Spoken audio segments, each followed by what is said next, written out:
Hello, well it's Cocktail 74 and it's been a little while between drinks, well between drink videos anyway.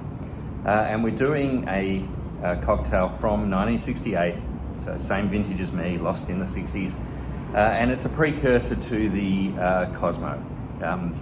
It was a cocktail that was created by Ocean Spray in 1968 to effectively move cranberry juice to adults.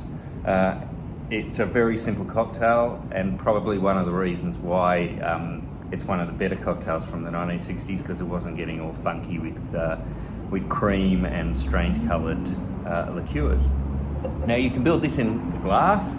I'm going to do two of them. I'm going to do a slightly more modern twist. Instead of building it on ice, I'm actually going to shake it with ice so that I just get a really nice cold cocktail that you need to consume fairly quickly while it's cold, and then you don't have the ice hitting you in the chin as you're drinking it. Now Ocean Spray had 60 mils or 2 American ounces of Ocean Spray per cocktail, and I'm going to stick to that. I think that's about all the cranberry juice that you need in this cocktail.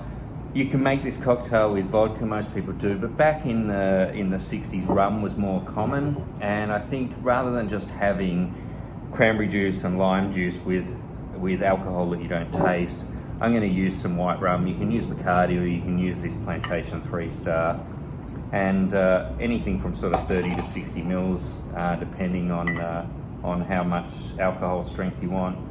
I'm splitting the difference and doing 45 mils in each. The original Ocean Spray recipe was just for 30 mils because they were trying to move the cranberry juice, not the vodka. About 15 mils per cocktail of freshly squeezed lime juice, so 30 or just a little bit over 30 mils of freshly squeezed lime juice.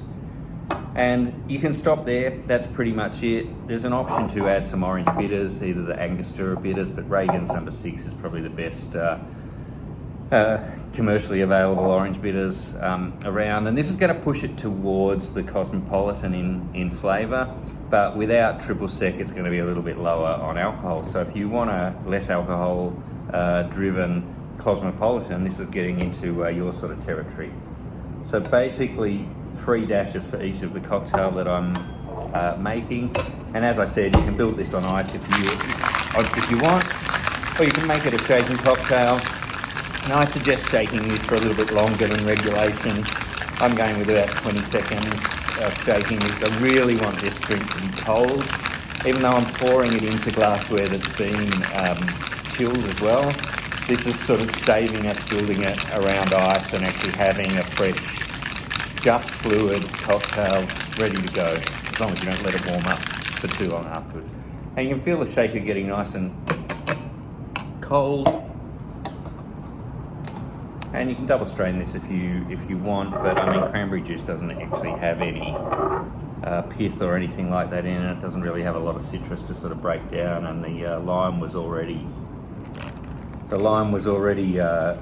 strained. So you can see how this is a precursor to the Cosmo, definitely getting that same sort of pink flavour to it. And then just garnish with a wedge of lime. And there you have it, the 1968 Harpoon cocktail, courtesy of the Ocean Spray Company of the United States of America. Bye for now, might see you for another one shortly.